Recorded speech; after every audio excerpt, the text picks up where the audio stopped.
If you had to think about something you could do that's maybe one of the greatest forms of exercise in general that could build strength in parts of your body you didn't even know you needed strength, and also was crazy, crazy fun, what would it be? Don't try to even answer it because I'm going to tell you in just a moment. On this episode of the Movement, the podcast, for people who want to know the truth about what it takes to have a happy, healthy, strong body, starting feet first, because, those things are your foundation. And we break down the propaganda and the mythology and sometimes the flat out lies you've been told about what it takes to walk or run or hike or play or do yoga or CrossFit, or even the thing we're going to be talking about on this episode, and to do that enjoyably and effectively and efficiently. And did I say enjoyably? Trick question. Of course I know I did, because if you're not having fun, do something different so you are, because you're not going to keep it up if you're not enjoying it. I'm Stephen Sashen from ZeroShoes.com, your host of the Movement podcast. And we call it that because we are creating a movement that involves you. I'll tell you how in a sec, about natural movement, letting your body do what it's made to do, not getting in the way, because there are very few things that actually can improve what your body does, but there are a lot of things that can make it worse. And the thing you can do is have some fun. Go to www.jointhemovementmovement.com. There's nothing you need to do to join. That's just the domain I got, but you'll find the previous episodes, all the places you can find the podcast, and all the ways you can interact with us on social media. And the movement part of the movement, this is where you become part of it, is just, give us a review, give us a thumbs up, give us 5 stars, like us on the places you can like us, give us hit the bell on YouTube. You know what to do. The gist is, if you want to be part of the tribe, just subscribe. So with that said, Paul, pleasure having you here. We were chatting before we started this, and we're having way too much fun already. Tell people who you are and what you do. Yeah, my name's Paul Hagan. I'm with MaxAir Trampolines. I'm the founder of the company. We started about 11 years ago, and sort of my claim to fame was an Olympic-style trampoline is 7 feet by 14, or 7 by 14. I decided to make a 14-foot by 14-foot trampoline for the X Games athletes, and it really took off. It's one of the world's highest bouncing trampolines. You can get into your triples, your quadruple flips, with a thing like this, and make sure you're not going to be landing in the pads. You can always land on the trampoline because it's so darn big and so much fun.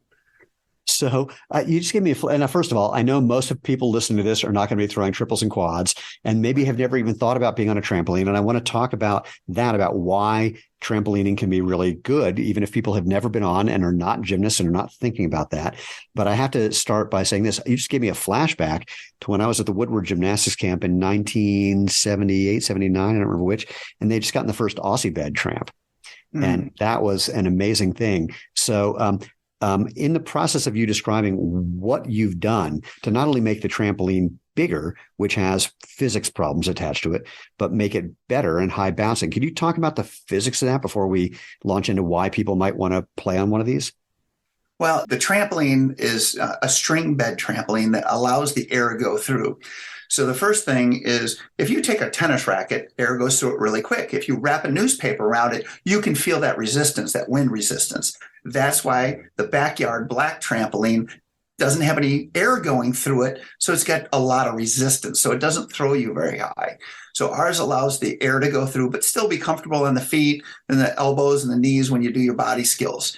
The other thing is to get a high quality, high tensile material to make the springs out of, which we use music wire, and put a lot of tension into that, and we get the best quality we can possibly get on the market, because we want the highest bouncing trampoline, because all the Olympic training centers use our stuff. The movie industry uses our stuff. Woodward Camp, we just got a new order from them. They use our stuff,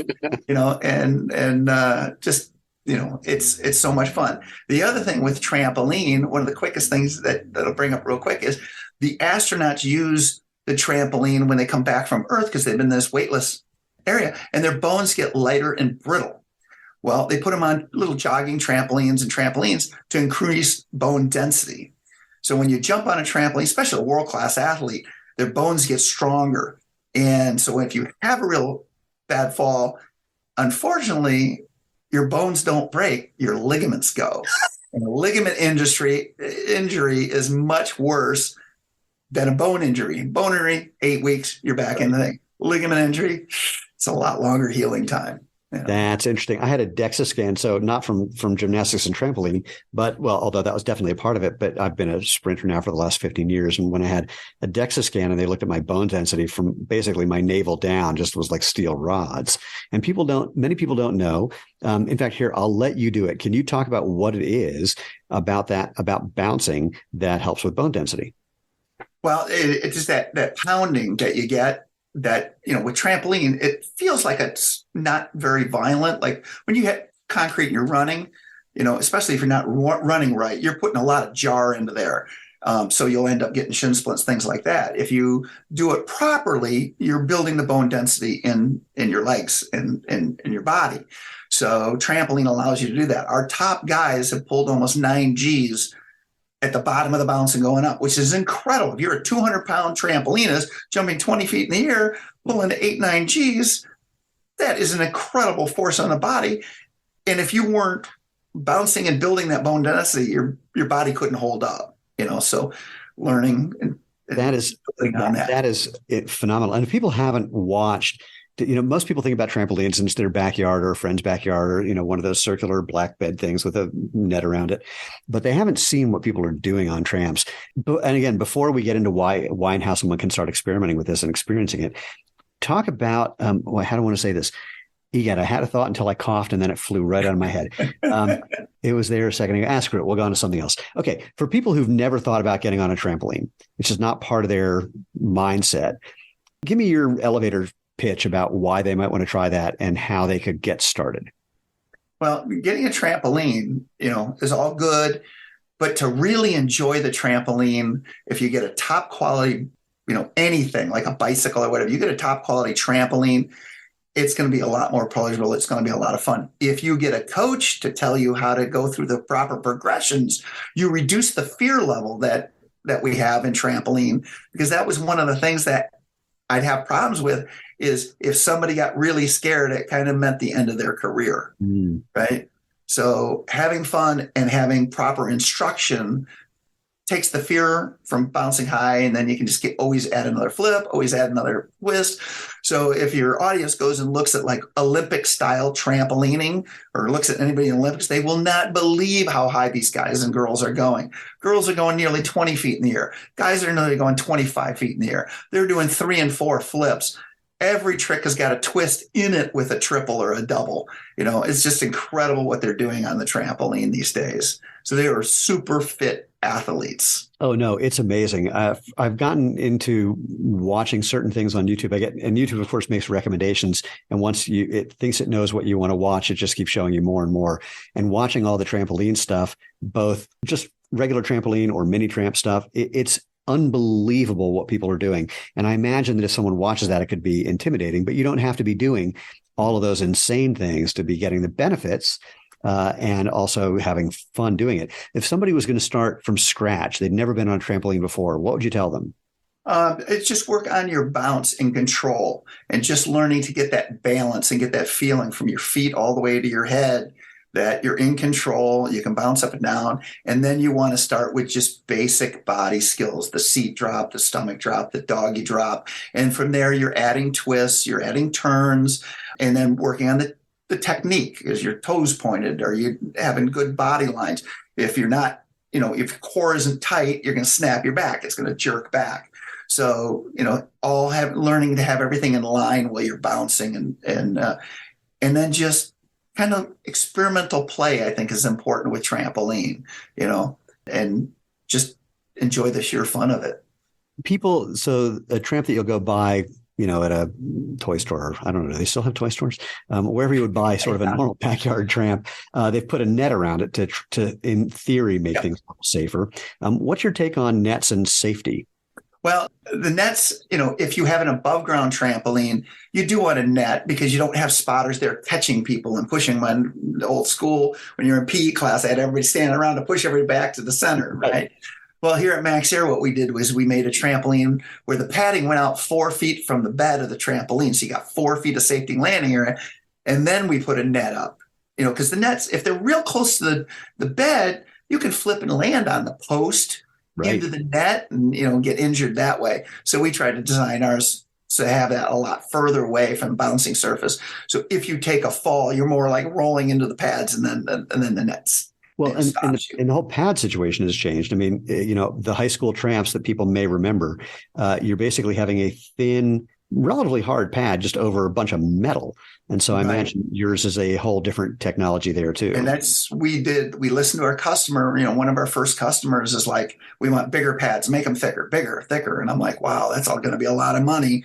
But we started going that route and everybody went, wow, they're not doing, because still today on an international trampoline, the side pads are only 1 inch thick. The end pads on the end, they add what's called index, and those are 9 inches thick. And then they got a trampoline bottom to it because you tend to fall off internationally in competitive. You fall off the end, the front end or the back end. You don't really hit the side too much. It happens once in a while.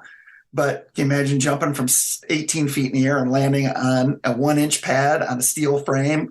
You don't get a lot of padding there. So you're going to be really strong, really fit, and brave. Yes, brave, crazy, call it what you will. It literally, when you just watch these guys just jumping, it can be terrifying. You just can't, because you can see all the things that could go wrong from that. But of course, you don't just start trying to jump 20 feet in the air. So not something to worry about. We talked about, and I want to dive in a little more about just the various things that get stronger when you're using a trampoline, even if literally all you do is just bounce on it and not one of those little round things that you stick in your living room. So talk about, just because people don't really get the physics of trampolining. And I'm going to dive into that in a little bit more, because there's some uses of the metaphor that people don't think is a metaphor, that something is like a trampoline when it's actually not. So I'm saying that literally so I remember to bring it up again. But just talk about what happens and what gets stronger when you're just bouncing around, let alone doing a bunch of tricks. Well, you're going to get some flexibility out of trampoline when you're doing your body skills like stomach drops, because your stomach is going to sink and you're going to basically do a back bend or arch, right? So it's really geared when you're younger. It's easy to do. If you've never been on a trampoline and you're 60 years old and you get on a trampoline, I can't do a stomach drop anymore. And I can barely do a seat drop anymore because my body haven't done enough stretching lately. Used to be in the gym all the time stretching. Now I'm not in the gym stretching. So, it bends me in ways I haven't done in many, many years. So it will increase your flexibility. Really better to start younger and or be older and make sure you're doing all your flexibility before you get on the trampoline. The other thing is, we talked about bone density, muscle and core strength to make sure that you keep everything tight and in line to jump high. A trampoline is like a bow and arrow, right? So when you pull a bow and arrow and you aim it up and you shoot it up, that's what a trampoline does. It shoots up. So arrows they've developed over the years with an arrow, it used to be the wooden arrow and it'd fly through the air and it would wiggle, right? And then they ended up going to aluminum arrows, less wiggle, goes faster through the air. And then they went to carbon fiber, and those things don't bend at all through the air. And so they cut through the air faster. So that's having a good core strength and good tight body to ride up out of that trampoline to get maximum height up there so you can do your skills. Higher you can go, more flips and twists you can add into it. Well, the other thing about trampolining and just bouncing that many people don't know is that when you put that little strain on your veins and arteries, they produce nitric oxide, which is a muscle relaxant and is actually, it has many, many benefits and literally just comes from bouncing. And you can get that on one of those, tiny little tramps that you stick in your living room. In fact, some hospitals, for people who are in bed for a long time, they just percuss their feet. They just have something that just, hits their feet regularly, because that little bit of force, has that impact in addition to the bone density we talked about. But there's like an illusion that people have that the trampoline is somehow magically, that's the thing that's making you go high. They don't get that it's just all about your legs that are interfacing with this trampoline bed. Yeah. I'll tell you a quick story. We have a thing because our guys like to bounce on these string bed trampolines in bare feet so they can feel and get the better balance, and they like that control. But they have to compete on these web beds where they have to wear shoes, right? And they're a lightweight shoe and everything, but they're a little tighter around the feet, where like your shoes give you more width in the front part of your foot and everything. So, having a more flexible helps a lot with balance and stuff. So we have a thing when you're bouncing, 16, 18 hours a week on the trampoline, the material, your foot would sink in and it would rub up the heel. And if you're bouncing a lot, it would get little blood blisters in there. And we named it the blallus, right? Because it'd get painful and you'd have to, take a file and file down that callus that would be on the side, and there would get little blood blisters inside. So we said it's a blallus. And to keep the pain down and keep the balance and everything, you have to file and take care of your feet. And that's why I get a saying as a trampoline coach, it's take care of your feet at all time. Do not walk around an arena barefoot, because they're like, I'm used to running around the gym. Well, that floor is padded. Now you're on concrete. You're going to stand in there 12 hours a day, and you're going to take the energy out. So put something nice, lightweight, and something that feels so you're protecting your feet at all times. Well, this is a really interesting thing, because what we've heard from thousands and thousands of people is they can stand all day in our shoes or in bare feet without a problem. But that's because they're making all these little micro movements and whatnot, and they're actually using their feet. And so the point is, in this case, it's not like they can't handle being on concrete. It's that you don't want to just be, it's amazing how much energy you actually expend just walking around. And if you're going to be on a tramp where you really need your feet to be functional, you just want to chill out. It just gave me a funny flashback. I was in the at the World Track and Field Championships when Usain Bolt set the world record. And before the race, he comes out with Tyson Gay and Asafa Powell and the other guys in the race. And they had this little podium thing behind in each lane, and they just sat on it. And it looked like they were going to fall asleep. I mean, they were just doing nothing. And it took a while for the race to actually start. And they spent like 20 minutes just sitting there doing nothing. They weren't stretching. Just like, I'm not going to do anything with my legs because I'm about to use them. And similar thing, if you're a professional trampoline athlete, you want to save it up for when you're on the tramp. Not that you're going to be building stronger feet from using them, but you don't want to have to use that when you don't have to use that. Right. The trampoline metaphor came up a lot lately, and I'm very curious to hear what your thoughts are on this. When people talked about all these new shoes that are maximally cushioned shoes with just tons and tons of foam, and everyone's there's a couple of, I'll put air quotes around the word, footwear experts who said, that those shoes are acting like a trampoline. Now, I'm not going to try and poison the well by telling you what I thought when I heard that, but I'm curious what you think when you hear that. And we have not talked about this before. No. We've never met before. It's like being a magician. You've never met before, correct? Pick a card. So we've never met before. What do you think when you hear someone say that padding in shoes is acting like a trampoline? I'd tell them there's a book called Born to Run, and they talk about running basically barefoot or with very thin, lightweight things. And it better do some more research, because you can always find an expert to tell you what you want to hear, but listen to other people too, and then make up your own mind, So I read the book Born to Run, and it's about, thin ultra marathon runners, and, kind of the opposite of what everybody's telling you. Get these big clunky fat shoes, but you can't get your balance in there if they're stiff and hard, and so. Okay, well, I'm gonna throw my answer at you now. The first thing I thought when someone said, these things are acting like a trampoline is a trampoline works because you're using your legs. So you're not getting anything magical out of the tramp. The tramp is just allowing you to maximize what you can do with your legs. The second thing is the trampoline works because the springs are out there. They're not right underneath you. They're out there. And that's how that's the physics of how it works. So unless you had something further out, like if you had a shoe that was literally a trampoline, that's one thing, but just having foam underneath your foot doesn't act like a trampoline. And then people say, it's just like the Harvard track. So Harvard has an indoor track that is known for having people set world records on it because it actually is like a trampoline, because they have these wide planks that are supported on the outside. And if anyone decides to look it up, I'll have to see if I can find the paper. But the guys who designed the track talked about the physics of it. And they say, we try to make the track a slightly tighter spring than the spring of the athlete themselves, which right. So you get quick rebound, and that throws you down the floor faster. If you're the right weight running at the right speed. Mm-hmm. And that's the other part that, I kept saying all these maximally cushioned shoes, the foam is tuned to a particular weight and speed. And if you're not running at that speed and you're not that weight, then it's going to get in the way. And I've been saying this now for 9 years. And happily, like 2-3 weeks ago, the Washington Post printed all the research showing that that's exactly true. If you're not that weight, that speed, this stuff actually gets in the way and causes real problems, which made me think about a question that I never thought to ask about trampolines. Obviously, in the Olympics, you're not tuning the springs, and everyone, and athletics people tend to gravitate, like swimmers all look the same, not because they end up being built that way, but because the ones who are built that way tend to become better swimmers. Right. Is it the same thing with trampoline athletes where they're all fundamentally in that same kind of weight and strength ratio? Or do you ever tune a tramp to an individual?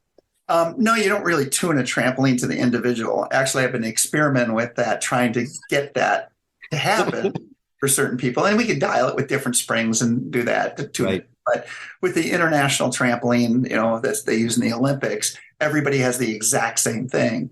So it's who does their dieting correctly, who does their weightlifting correctly. Because I had a gentleman, one of the best guys I ever trained, jump high as can be.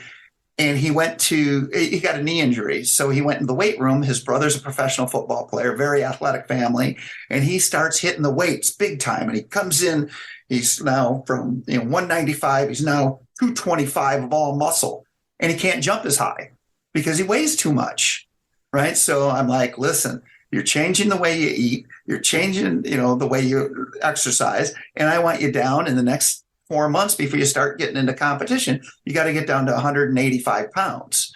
So darn it, he's one of the few athletes that was able to diet, exercise, listen to his coach, and get his weight down there. And all of a sudden his bouncing went 3 feet higher.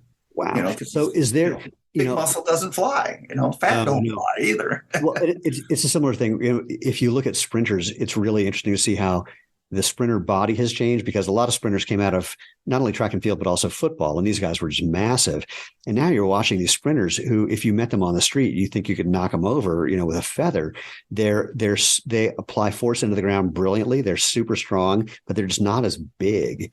And actually, I'd said a funny flashback to the Olympic trials a few years ago. All the American sprinters looked huge. And then a couple of weeks later at the Olympics, they looked less huge. It's like, oh, clearly the Americans weren't testing for things that they test when they were at the Olympics. So there's that. Now, I remember going into a CrossFit gym for the first time and having a whole lot of fun, and then thinking about the competition part, because I like to compete. It's very entertaining, gives me something to work towards. And it became very clear that that wasn't going to work, because they don't adjust the weights or anything based on how much you weigh. So I was going to have to deadlift the same 300 pounds as a guy who was, 6'5", 250. Now, right. I can deadlift 300 pounds, but it's not the same as, someone who almost weighs 300 pounds. Is there an idea? So there's an ideal like CrossFit body. Is there an ideal tramp body as well? There is, but there's people that break that norm. So the ideal weight would be about 165 pound male. Okay. That's about 5'5". Okay. But there's been some guys out there that have been 6 feet tall and weigh, 195 and been able to compete, and win gold medals and stuff. And they're just outside the norm. So it's all of a sudden you see 7 little guys and 1 big guy, and the big guy might win that meet, Well, I'm the exact opposite. Norm, it tends to be a smaller man's sport. Yeah, I'm the opposite when I show up at a track meet, because I line up at the line and I'm 5'5", and then the other guys are 6 feet tall that I'm running against, and I beat most, if not all of them. The ones that are my age, they're the ones that are 20 years younger than me. They crush me, but nonetheless, my goals as a sprinter changed. When I first started, it was like I want to win races, and now I just want to freak people out. I just want people to go, "What's he doing here?" And then I get in the race and go, "How'd that happen?" So it's a whole different goal. The other, the tuning thing is very interesting to me when it comes to feet and shoes in general. But I had that question about tramps, because again, like I mentioned at the top of our conversation, the Aussie bed was like the first time where it wasn't just big, thick strips of fabric that were woven together. Right. It was going through it, and it just felt like magic. But it also, after not too long, your legs are exhausted. Yeah. Yeah. So, and our trampolines, very similar to the Aussie bed trampoline. It's a string, 2-string by 2-string weave, right? Lets the air go through. We talked about that. But what we did talk is I've got parents that call me up. They go, I cannot believe what I paid for this trampoline. We got motorcycles, we got jet skis, we got boats, we got everything. Our kid spends 8 hours a day on the trampoline. As a matter of fact, I've set a ban time that they cannot jump trampoline after 10 o'clock at night. These kids are having so much fun. Then they become super athletes. I got 4 daughters. 3 of them were high school pole vaulters. 2 of them got track scholarships for pole vaulting and hurdles and stuff like that, because trampoline is plyometrics. Yeah. You want to get stronger, you want to get faster, you want to get quicker, do your plyometrics. Well, if you're playing on the trampoline, having so much fun, you're just doing plyometrics over and over all day long, right? And then the parents are like, I just, like kind of an awkward kid. Now they, are very talented and just live on the trampoline. Okay, well, since you brought it up, I'm going to ask. So talk to me about what it costs to get a really good trampoline. I mean, not even necessarily one that you make, just for the fun of it, but I want to hear sort of, what the price range looks like and what happens as you go up or down in price. Yeah, well, your polybed trampolines, you're going to pay anywhere from under $4,000 all the way down to, I think you get one for $250, right? And they'll put little tiny springs on it. It'll be big. And then the kids will lay on it for a while or play on it and then lay on it, get tan on it, and then they'll never use it again. But like our MaxAir trampoline or an international trampoline that's a high performance, you're going to be at that $10,000 range, going up to our top selling units, almost $30,000. Right. And these parents go, I cannot believe I wrote a check for that much. And then I check back with them a year. How's your kids doing? How's things going? What do we need? Trampoline doing okay? Anything you need replaced? Whatever. And they're like, best thing I ever bought for my family. Best thing ever, So, and you pay for what you get. You get a high quality anything. And it lasts longer. It's built to last. It's built, to be more enjoyable. If it's shoes, bicycles, trampolines, you get high quality and the difference right away the first time you're on it. Well, there is a difference when it comes to shoes, in that there's been a ton of research showing that the more expensive the shoe, typically the worse it is. I mean, after a certain point. So because it's got a whole bunch of crap in there that just gets in the way. But if you're using better quality materials that do last longer, like you were saying, that's a different story. That can bring the price up. But there are situations where more expensive doesn't mean better. And footwear is like definitely one. There are probably others but I don't think about them too much because I just live in and around footwear. And so you're making above ground and in ground. What's it like when you're installing it? My God, how deep of a hole do you need to dig if you're making a in-ground? In the center, we can swoop them down so they curve down in the center because that's where it's going to sink the most. So you're almost at 5 feet. Wow. So we don't want anybody to ever hit the bottom. So we make ours a little bit deeper. So above ground trampoline is almost 5 feet off the ground. Oh, wow. And so you're way up there. So the net helps you not fall the 5 feet off. It's not. So it's like hit the pads, roll into the net, and I didn't fall the extra 5 feet onto, the hard ground. And so if we're including the pads and everything else, how much space do you need? Well, I mean, our big deluxe 14 foot by 14 foot is 22 feet by 22 feet. So it's a big, giant thing, but talk about enjoyment. Like I said, my customers keep coming back and saying, I can't believe I did it. And they love it, and they spend more time on that than any other piece of equipment that we've owned, or any bicycles, jet skis, motorcycles, the quad runners, all that stuff. Yes, it's much less likely to be a clothes hanger like many home gyms become. Right. Where are you located? I can't remember. We're in Grand Rapids, Michigan. So if people before they're going to drop 30 grand, I imagine, or even 10 grand, or even 5 grand, I imagine they're going to want to know what they're getting themselves into. How do people do that? Well, they contact us at MaxAirTrampolines.com, and then we'll go through the whole thing, kind of the conversation we have. Our sales between Steve and I do all our sales here at MaxAir. And I was a professional trampoline coach for 25 years. Steve worked as one of my assistants and ran his own team at our facility. So not only did we coach trampoline, we bounced trampoline, and then we manufactured trampoline because we didn't like what we were bouncing on and wanted better. And then the world came calling once they found out our stuff is better than everybody else. So, we're getting a big presence out there.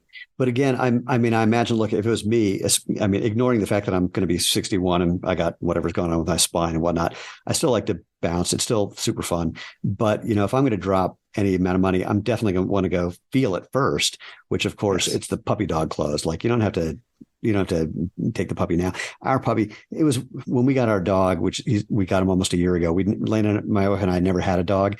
They said, we don't do like a meet and greet thing. Just come take the dog for a week and let us know what you think. And we knew that we were suckers as soon as we said yes to that. At the same time, we hit the rescue dog lottery. They said, it might take your dog, a couple of weeks to get used to you and your house. And it took him I think maybe a minute before it was his place and he was part of the family. It's gotten better and better over time, but nonetheless, it was great. But nonetheless, I would want to do the puppy dog clothes. I'd want to go somewhere, bounce on the thing for a few days, et cetera, and see what. Absolutely. So a lot of the trampoline parks, the Sky Zones, we have a few in the Sky Zones, not a lot, but there's another company called Defy and Circus Tricks. And there's a lot of those trampoline parks that are opening up, and they're starting to put high performance areas in there. So if people check in their neighborhood for their trampoline park and see if they have a MaxAir trampoline in there, we do them all over the world. And that's usually once the people bounce on that trampoline for a while, go to the park, then they're like, I'm tired of paying money at the park. Let's just get one in our backyard. So we get a lot of that. And then if we sell a family, then their cousins come over and bounce on it, and then they buy one, and it just, our word of mouth has been really our main thing over our website is word of mouth. When you have such a great product like we have, word of mouth is everything, and probably same thing in the shoe community and the running community. They got to say, yeah, exactly the same. It was the way to go. Yeah, it's, my favorite one is we hear this version is, I bought your shoes and then I have 5 pairs. And now my mom and my dad, who are in their 70s or 80s or whatever, bought them and they won't wear anything else and they have 10 pairs. And so it really, word of mouth has been the number one driver of our business as well, which is super, super fun. For people, again, who've never bounced on a tramp or think that it could be scary or, that doing anything might be difficult. What do you do for any sort of coaching or recommending coaching or something so that people, here's my favorite thing is people discovering they can do something that they didn't think they can do. And I just hung out with a bunch of guys at this gym that I was in last week, where if people haven't seen it, we'll have to include a link. So almost 61 did a standing backflip, and which is incredible. That's very impressive. And I've been in a gym my whole life, and I gave up doing flips at 50. I'm like, no more. See here. Look, here's the deal. First of all, I had a bet. I'll do them on the trampoline, not on the ground. You did yours standing on the ground. That's a whole different animal. Well, that's true. But I did the first few on the tramp just to make sure I still, knew where I was. And then I did a few where I stood on the edge of the tramp and just used the tramp to land on. And then I went and threw it on the floor. I had someone, spot me just in case. And he said, I didn't touch you. I said, all right. So then I did a bunch more. But part of this was because I had a bet from when I was in high school with my coach about who was going to be the oldest doing a standing back. And so I just won that bet. I didn't get anything for it, unfortunately, but other than the satisfaction. But now the question is, who's the oldest guy who's ever done a standing backflip? And annoyingly, the Guinness Book of World Records, there's a guy who's like 94 and change, but he did it off the edge of a pool into the pool. Yeah, I don't call that a record. Exactly. So I have no doubt that there's a couple of guys, dorkier than me, who are older than me, who, maybe in their mid 60s, who are still throwing them. So I got to find out, and we got to start this competition and see who's going to be the last one standing or flipping, as the case may be.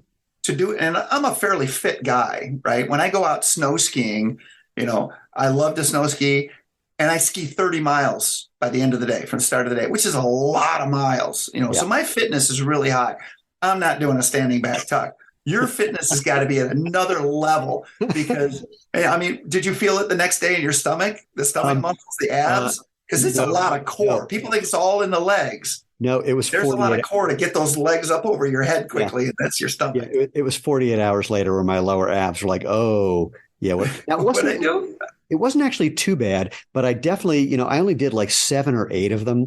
And then I was feeling it. I can never abductors, adductors in my legs, inside of my legs. Surprisingly, the inside of my legs, my glutes, which was really made me happy because glutes are super important for sprinting, and then abs. And then you and I talked about this before we got on, my hands. I mean, from immediately when I did the standing backflip, you're throwing your arms really hard and the blood just goes to your hands. And I undeniably, busted a couple of capillaries in there somewhere. And that lasted for about an hour, very painfully. And then over the course of a day, it went away. So, but all that made me think is I got to do more of these. I got to get to the point where my body can handle that again. Because I used to do like 40 or 50 at a time, just as part of a workout. I'm not. That was that. But that was my conditioning for the team. We call the circle of death, and we put 20 people in a circle, and everybody just had to keep going around. And once somebody was out, didn't make their backflip and fall forward, then you're out. And they go around 100 times. The good athletes, but that's instead of doing 500, 800 sit-ups, right. You could do 50, 100 standing back tucks and get more of a workout because you really got to snap and engage that core and get those stomach muscles firing. Well, there's another part to it because it's not just about being able to tuck quickly, which you could do if you're doing like hanging leg raises or something. You can kind of get that. It's actually that the first movement when you're doing the standing backflip is a little back extension. So you're stretching your abs before you pull them in. And it's that stretch. There's a guy who I adore named Nick Nilsson. He calls himself the mad scientist of muscle. And one of his ab exercises is roll up a towel and put it underneath your lower back. So you're starting with that stretch position. And then you do just a crunch and you don't try to go all the way up. So and there's a lot of research coming out lately about how the stretch position is better for building muscle for hypertrophy. And you're not going to build a lot of muscle in your abs. That's not the thing. But the stretch position, literally just being stretched, actually is building strength and building muscle tissue, which is pretty wild. But then you look at some of the old school bodybuilders, and they did a lot of stuff just partial reps in that stretch position. Right. So right. Sort of and that ends up limiting range of motion too. So if you get that full stretch, you get a full range of motion through your body. And if you shorten that up, you might get a bigger muscle. But these guys are not doing functional muscle. Correct. And they're not doing just the partial in the stretch. That's just like the last part they do. There was some research that showed if you just stood with your toes elevated, like you're doing toe raises, calf raises, and just stood there for some exorbitant amount of time, but literally just stood there with your stretching your calves, that was building strength and muscle as well. So no range of motion at all. And I don't know how functional it was, but it was just interesting to see. And this actually came from a bird study where they would just stretch a bird's wing and it got stronger and bigger muscles. So it was a really interesting thing.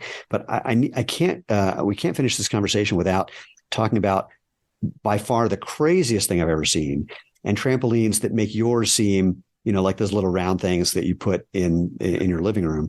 The guys who are, quote, freestyle trampolinists, guys who are like 40 feet in the air, 50 feet in the air, doing one guy just did 9 flips. Well, I gotta say, hold on a second. Okay. Because I saw the video, the guy did 9 flips and he did not land on his feet. So like a standing back tuck or standing off into a pool, it's no record until he puts it on his feet.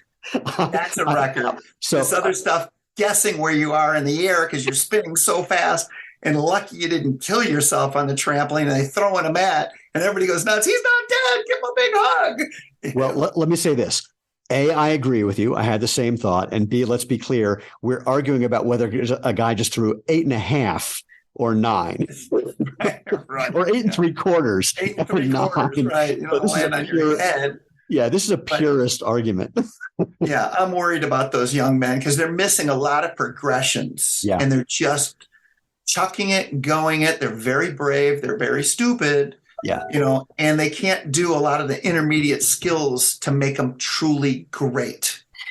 I get it. It's, we used to do this in the pool, or we do it into a pit. It's like, flip till you land. And that's basically what they're doing on a trampoline, which is, it's undeniably crazy, undeniably dangerous.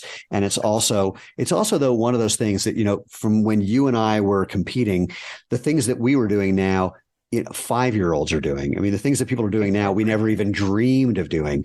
So I'm hoping that what these guys do does add some amount of inspiration about what's possible, or they find a way that, it becomes not so insane. So there's always someone who's pushing the envelope. Look, I remember being in high school and watching, I just blanked on the name of who it was, Russian gymnast, who was the first guy who threw a triple back off of high bar. And everyone thought he was completely insane. And it was the dumbest thing in the world. They didn't want to allow it in competition because all the people would die. And now if you can't throw a triple in high school, you don't get a college scholarship. Right. So I got a quick story. I had a mom call up. She's asking about our trampolines. And she's like, well, it says here that your trampolines, you can jump 25 feet in the air, but I don't want my 3-year-old jumping 25 feet. I'm like, your 3-year-old's never going to be strong enough to go that high. Look, more power to her. I think that's great that she's that protective while still wanting, to have a good time and build athleticism. What, if anything, I mean, given all this, what, if anything, do you see as next, either for you or trampolines and trampolining in general? Well, one of the things, we're inventing a new trampoline that has a pulley system, right? So we've got it. Our prototypes are being made right now, and we'll get it on our website here pretty soon. But sometimes we have somebody where they've got a small space and they want a large jumping surface. So what we did was we put a pulley on the end and have a rope go around the pulley, and then the springs work up and down. Oh, fascinating. So what we've done is taken, a spring weighs about 1 pound. You got 118 springs on an Olympic trampoline. So we took 118 pounds off the jumping surface. So now it's coming up quicker and a lot faster. Now the spring is only working straight up and down, and gravity's helping. So little tweaks like that, we'll get a little more bounce out of it. We'll get a little jump a little higher, but it makes the trampoline a little more expensive. So we sell that to the circus people or the Olympic coach that really needs to get that extra 2 feet higher. Like they're already going 25. Well, 28 would be great. Well, that's an interesting question, though. I mean, if you are bouncing on a tramp, you're training for the Olympics, you're bouncing on a tramp that's just giving you much more than you get in the standard Olympic trampoline. How are people kind of making that transition? It would be really easy to get used to something that you're then not on. I mean, obviously, you're not going to stay on just one tramp, but nonetheless. No, but your body will adjust. Our top guys, we go to meet after meet, and every trampoline is somewhat different. It just is. Yeah. And if you get enough warm-up time in there, you adjust pretty quickly. I always say a world-class athlete can go out on a round trampoline and still beat everybody in the neighborhood. Right. Because he knows the right technique, the nice form, and just how to do everything correctly. So, you can go out there, power tumblers and gymnasts, the best one from the Olympics on these nice 40 by 40 bouncy floors and everything, that guy's still going to probably win if the thing was done out in a parking lot. Right. You gave me a funny memory. I met a guy who's a professional bowler, and he said, oh yeah, when we're like going to warm up, I can tell you if there's not enough oil on that one piece of wood that's 2 inches wide and 4 feet long in this part of the lane. So I want to either avoid that piece of wood or hit that piece of wood. And the idea of being that attuned to your equipment in bowling was mind-blowing to me. Yeah, so, absolutely. I'm backing up to your pulley trampoline thing. Who thought that idea up? That is super clever. That was mine. I thought about that for years and years and years, because we went and talked about the bow and arrow and shooting it up. And then I looked at a compound bow and I went, wow, a compound bow really launches. I'm going to make a trampoline like a compound bow. And I did it. That is brilliant. And we're still in the playing stage of it, and it won't be ready for another year and a half. Oh, but that is super, super clever. I totally love it. All right. I got one more thing to do. One of the new, sorry. No, that's great. One of the new trampolines we did is a round high performance trampoline, and nobody's ever done that before. So we took our fabric that lets the air go through, and we made a round trampoline. So we have an in-ground model that will be released in the spring that's round and high performance, because we just have some people that are like, nope, it's got to be round, but square and rectangle bounce higher. No, I got to have a round one. Aesthetics in my backyard, whatever it is, the movie industry, we do stuff with them, and they're like, got to have a round trampoline that bounces high. Like, okay, we can do it now. What diameter? We have a 11'7" and a 13'7", and that's the bouncing surface. So it's a little another 16 inches around. I love it. And the springs onto it. You've actually, I do want to ask this one question that I almost got to before. So someone's going to start anew, and again, trampoline is one of those things where you really can learn to do things that you never imagined you could do.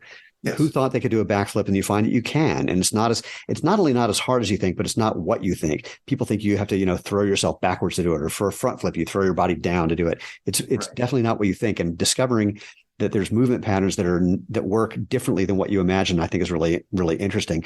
But if they're going to get started from scratch, what do you recommend in terms of coaching? If you can go to your local gymnastics center or get with one of the organizations, there's 3 of them out there that, are the trampoline federations. There's AAU Tramp and Tumbling, there's USTA Tramp and Tumbling, and then USA Gymnastics are the governing bodies in the United States for that. And finding a good quality coach that's been certified through either one of those federations, especially, just if you're doing the stomach drops, back drops and that, but once you want to start doing the single flips and double flips and stuff like that, to be safe, you really want quality coaching. They will make it fun for you, and they'll show you the way that you can think and learn yourself and be able to see and know where you're at in the air at all time. We don't lose sight of the trampoline bed when you're doing a triple twisting double layout. Your eyes are looking at that trampoline the whole time.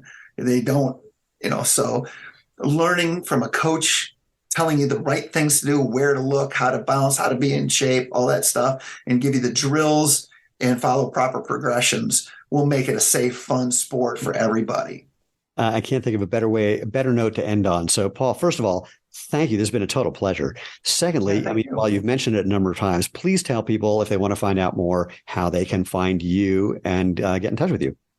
MaxAirTrampolines.com. We have a really great website, and, come and take a look at it. Beautiful. For everyone else, thank you so much. If you decide to start trampolining, whether you're getting on a MaxAir tramp, which I recommend, or anything, let us know. This will be fun. I'm hoping someone gets inspired to go try something new, because that's part of the fun of doing things in having a natural movement, is discovering there are things that are fundamentally natural that you didn't know were. In fact, I got to say this. I just remembered this. Some people say to me, they argue, well, we didn't evolve to run on concrete for 26 miles. And my response to that is, we didn't evolve to do double twisting, double backflips either. But guess what? Right. You can learn to do. Yeah. So, hey, I tell you what, I love your shoes. I've been looking at the ones in the background and some of the ones on your website and everything. You got a nice concept in your shoe and everything, and I'll be getting mine real soon. I know a guy who knows a guy. He'll hook you up. So thanks, Stephen. I really appreciate having me on your show. Pleasure. Yeah, don't go yet. I'm just going to do a quick sign off for everyone else. Just a reminder, go to www.jointhemovement.com to find all the previous episodes, to find all the ways you can interact with us on social media. And in fact, if you have any questions or comments or people that you think I should be chatting with on the podcast, you can drop me an email, move@jointhemovement.com. You can, if you think that I have a case of cranial rectal reorientation syndrome, you can let me know that. In fact, it's my goal. It hasn't happened yet to find someone who thinks I'm completely full of it, to have a conversation with them and see what happens. I know what'll happen, which is I know why they don't show up on the podcast, but nonetheless, it'll be a blast if someone is dumb enough to try and take me on. So all that said, most importantly, just go out, have fun, and live life feet first.